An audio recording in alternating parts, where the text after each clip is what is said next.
Ils s'accumulent dans nos boîtes aux lettres et vont bien souvent directement à la poubelle, les prospectus. Alors va-t-on vers la fin du gaspillage de papier? Avec le numérique, c'est en bonne voie. Une application a d'ailleurs vu le jour et son nom c'est Illéco. Depuis 2015, elle est déployée aux Antilles-Guyane et dans l'Hexagone. Son créateur, c'est un Martiniquais. Il est mis à l'honneur dans le magazine Forbes. Irène Emonide et Thierry Maisonneuve. Des prospectus dans nos boîtes aux lettres, on aime ou on n'aime pas.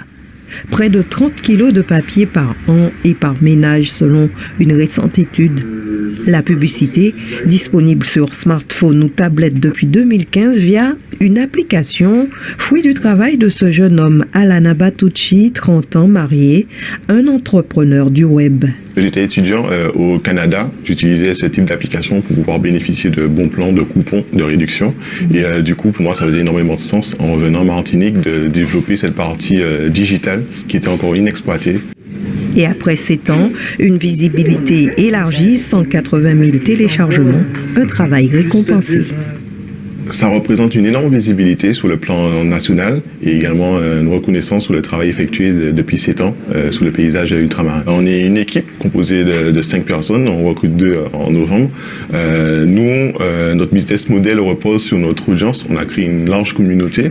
L'application, c'est plus de 180 000 téléchargements d'applications. Donc plus on a une audience, plus on peut monétiser cette audience-là auprès de nos partenaires. Et c'est comme ça qu'on se développe en Martinique, en Guadeloupe et également en Guyane.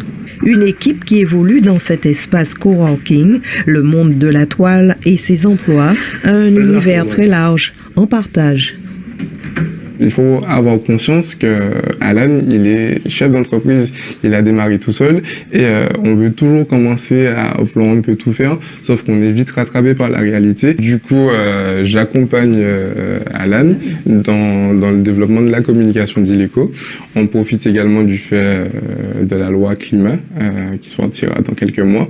Mais voilà, d'essayer d'éduquer au mieux la population à ce que sera la loi climat et l'alternative que représente l'application, que ce soit pour les enseignes ou que ce soit pour les utilisateurs d'un point de vue écologique ou économique.